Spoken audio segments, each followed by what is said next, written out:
zestful attention. How are you leaving, Mrs. Carla? Ladies and gentlemen, we now come to the most important portion of our meeting, the speakers who have prepared themselves zestfully to execute today. Our first speaker I'd like to call is Toastmaster Rebecca Eggleton. She is a CPA and former Toastmaster treasurer. Cha-ching. Determined to have a more creative spirit, she made a New Year's resolution to learn to dance. Rebecca Eggleton will share her journey and hopes to get you excited about dancing in her speech. Let's dance. Vamos a bailar.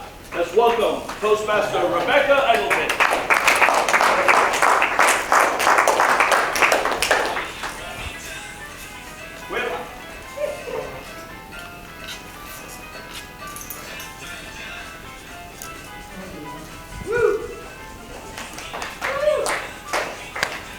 7 months ago, these legs started dancing at the Winter Park, Arthur Murray Dance Studio.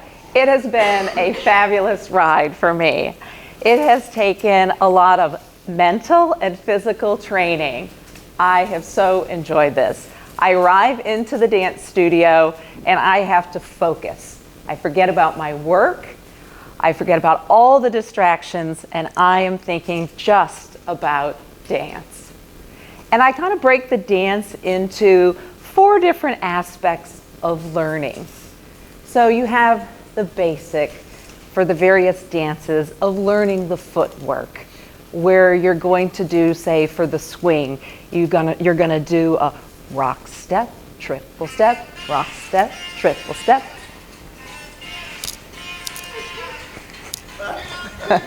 So that's the basic. You got to learn the fundamentals. And then the next you have, sometimes you just want to keep dancing, huh? The next you have the form, right? Each dance has its own frame of how you connect with your partner. And then how you handle your head, right? So for instance, in the form of a waltz, your head would be at 11 o'clock and the eyes look up slightly, yes? Then there's technique, and you have to have the right posture. You will be moving your body from the waist down, shifting the weight. And this is one that I'm still working on with the weight shifting to get the right movement. Or say in the cha-cha, you're going to put the heel down, step on it, relax the hip. Heel down, step on it, relax the hip. Now that's slow motion. You need to get all that going together in a very quick fashion. As I say, I'm a work in progress right now. Next up, you have kind of the styling to it. This is where the arms come in, where you have that nice motion with the arms. And the fingers have to be right for the different moves, where notice my fingers and then the thumb comes down. Again, it's a progression. And then you put all that together and you want to have a conversation now with your dance partner. So you're now trying to remember all these steps and have a conversation, which I find challenging. This kind of reminds me of this brain process when I lived in Russia and I was constantly translating and trying to do things. It's that same mental or multiple things going on and my brain is on overdrive. Maybe some of our Toastmasters who aren't native speakers could relate to this sensation. So very active in the brain thought. I had the thrill of, in June, of doing a dance performance. So it was Broadway show tunes.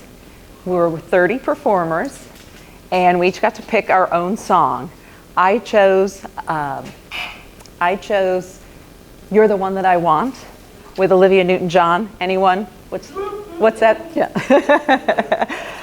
So that's from Greece, and I did the Lindy Hop with that. So my instructor choreographed it. It was a 2-minute performance, and one of the moves, it was a back around where I jumped into my instructor's arms, and then he swung me around, and I landed here to continue on with the moves. So my kids were in the audience. It was so much fun that they were watching me. I mean, your children, as they grow up, I used to watch them do the soccer matches, the bowling, but this time they were watching Mom. They recorded me, and it was just a very cool experience. I have to say, my Toastmasters training helped immensely because it wasn't the first time that I was in front of a group of people. And so preparing for a speech was very much like preparing for a dance routine where you practice, you have to be used to having the audience. And so I'm grateful that I wasn't as nervous. I definitely was nervous. I was nervous about 15 minutes beforehand.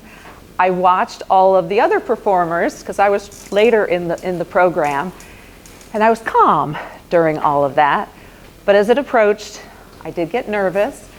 I did not want to be the first person to mess up. Unfortunately, I was not. So I was successful. After